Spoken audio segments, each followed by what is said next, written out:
As we mentioned earlier, the Trump administration is facing brutal new polling when it comes to the issue of immigration enforcement. The latest Quinnipiac University poll shows 62% of registered voters believe the deadly shooting of Alex Preddy was unjustified. Only 22% of Americans believe it was. 63% disapprove of the way ICE is enforcing immigration laws. That's up 6 points from just last month. The poll also finds 60% of voters think ICE agents should withdraw from Minneapolis. And nearly 6 out of 10 voters believe Homeland Security Secretary Kristi Noem should be removed from office. Also in that poll, a majority of voters, including 61% of independents, prefer giving a pathway to legal status versus just deporting undocumented immigrants. And majority of voters believe the Trump administration's approach to immigration is making the country less safe.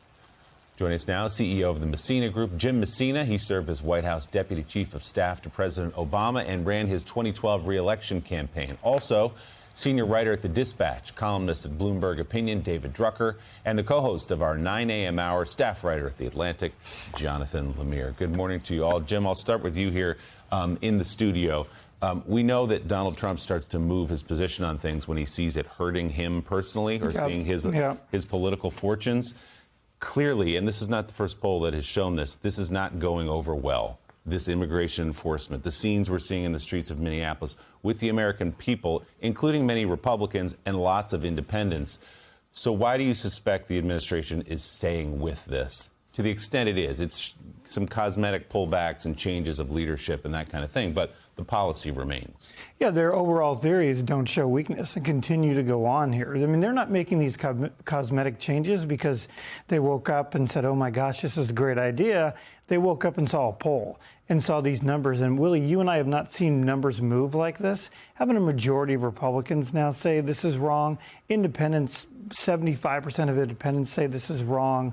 I mean, these are real numbers. It used to be the bedrock of the Republican Party. His coalition that he got to win the presidency was based on immigration. And now when even that's falling apart, they have real problems. And they can't get back to the issue that really is killing them, which is the economy and affordability. And so the more they continue to talk about this, the worse off they are. But Donald Trump cannot help himself. He cannot do this. And so you saw that interview. He continued to steer right into it. And if you're a swing voter, what you're saying over and over and over is enough of all this. Just be a normal president, enforce our borders, and focus on the economy. And he's just not doing that. And that is why you're seeing some of these amazing election results like we saw in Texas. You know, Jim, you and I have been around politics long enough to see this up close. And I know I repeat a lot of things on this show over and over again, as I have since Donald Trump got elected, and I did it when Joe Biden was president, and before that. I always talk about, though, 2004, Karl Rove says permanent Republican majority. 2006, Nancy Pelosi's elected Speaker of the House. 2008, Barack Obama's, coalition of the ascendant Republicans are finished forever. 2010, it's the Tea Party, and the Tea Party comes in, we've changed D.C. forever. 2 years later, I can keep going every 2 years.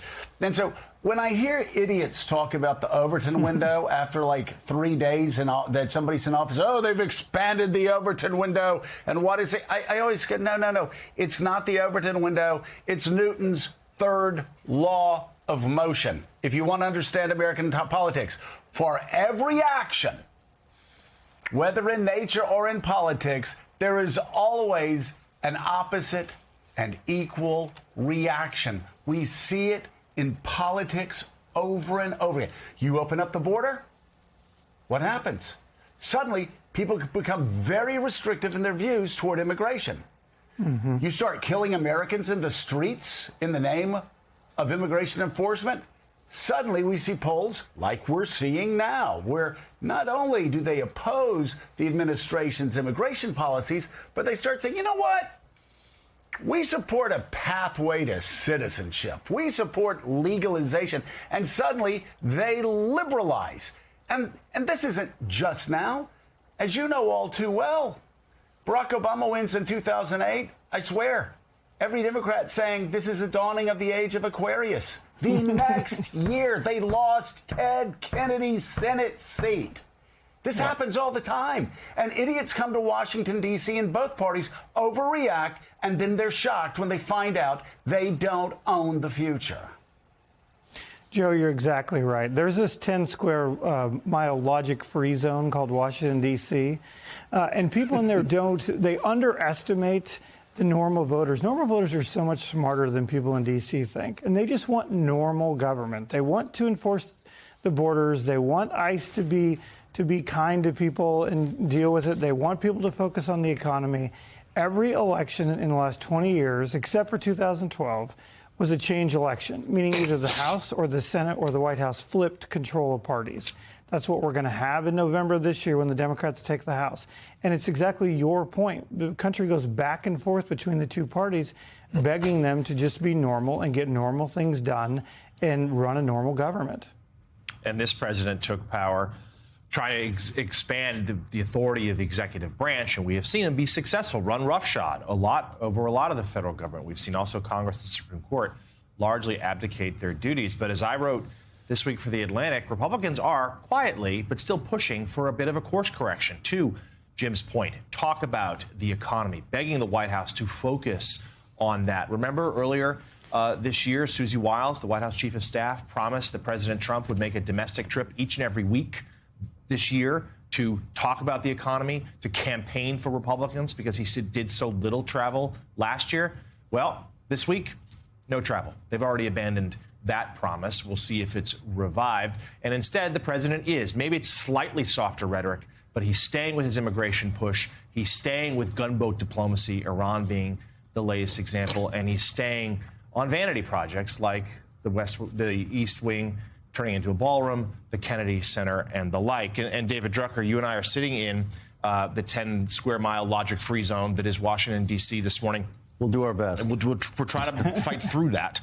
And what are you hearing here? Because those polls that we just ran through are brutal. They're brutal for the president. They're brutal for his party. And they're brutal on issues that are supposed to be his strength. As you talk to Republicans, I mean, they can read the numbers, too. How worried are they? They're worried, right? I mean, look, first of all, political professionals, and I've been emphasizing this, right? The people that are actually actively advising congressional candidates that work on campaigns, they get the joke. They know what's happening, right? And then Republican leaders whose job it is to try and preserve these thin majorities. And it's going to be more difficult to do so in the House than it will be in the Senate, at least as things stand today. But the leadership understands the gravity of what they're facing. They understand the history Joe just talked about. They've conducted their own polling, and they know how this goes. And a lot of them have been around long enough to see this pendulum swing. But, of course, you always want to put a good, face out to the public, because the minute you acknowledge the trouble you're in, the headlines say even Republicans admit that they're in a lot of trouble. There's also a certain way you want to talk to the president because he doesn't like bad news, and he lives in his own bubble. Look, one of the reasons why, and this has happened to Democrats, but here we're talking about Republicans because they're the ones in trouble. One of the reasons why it's hard for Republicans to get their arms around this is because too few of them represent states and districts where they have a variety of voters who are going to tell them that their policies or their focus has gone astray. Right? So when you represent a red district in the House and everybody in that district is watching conservative or populist or pro-Trump media, when you represent a red state and it's like that, and you go home, you know what everybody tells you mostly? Keep fighting the fight. Trump's right. Don't back down. And so the feedback loop is very dangerous. Whereas you're Brian Fitzpatrick in Pennsylvania 1, or you're a Republican in North Carolina, you're very well aware of how voters are reacting to the president's policies and your support for the president's policies. Finally, what I'd say is, and this is where sometimes politicians talk themselves into everything's A-OK, they look at issue polls. Well, everybody believes illegal immigrant criminals should be deported. Well, yeah, they do. Like a majority of people. It's one of the reasons Trump won. But tactics matter. Politics isn't just do you support an issue. It's like healthcare reform. Find me a voter that's against healthcare reform. You know where the fight is? Obviously, how are we going to go about it? Where are the winners and losers? How's that going to affect me in my state versus you in your state? And it's simple. Politics is simple, but everybody complicates it. because in part, they don't want to deal with the problem they have because they don't know how to deal with it. You know, the way they could have dealt with this from the beginning is the way we said they should have dealt with it from the beginning. Take a victory lap every week on the southern border. It's a great success. Americans will celebrate that and focus on the hardened criminals that you get deported. Unfortunately, only 7% of the people who are being accosted now and picked up by ICE, only 7% are violent criminals. That means everybody else is not. That means there are so many people that have never committed a crime. So a lot of U.S. citizens that are being brutalized. And by the way, really by quickly, mistake. Oh, a lot of U.S. citizens. What is ICE for exactly? By the way, if people want to understand why the reality is what it is, what David said about people going home and being isolated, that's the danger of gerrymandering. The danger of gerrymandering for parties. They get stuck in a feedback loop. They hear the same thing over and over again. They all watch the same MAGA networks. They all talk to each other.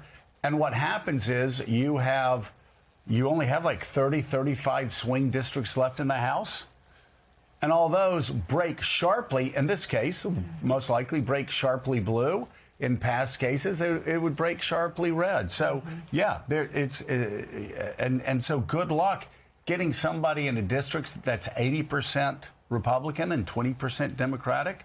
Good luck getting them to step out and say what's best for the party overall. They're not going to do it.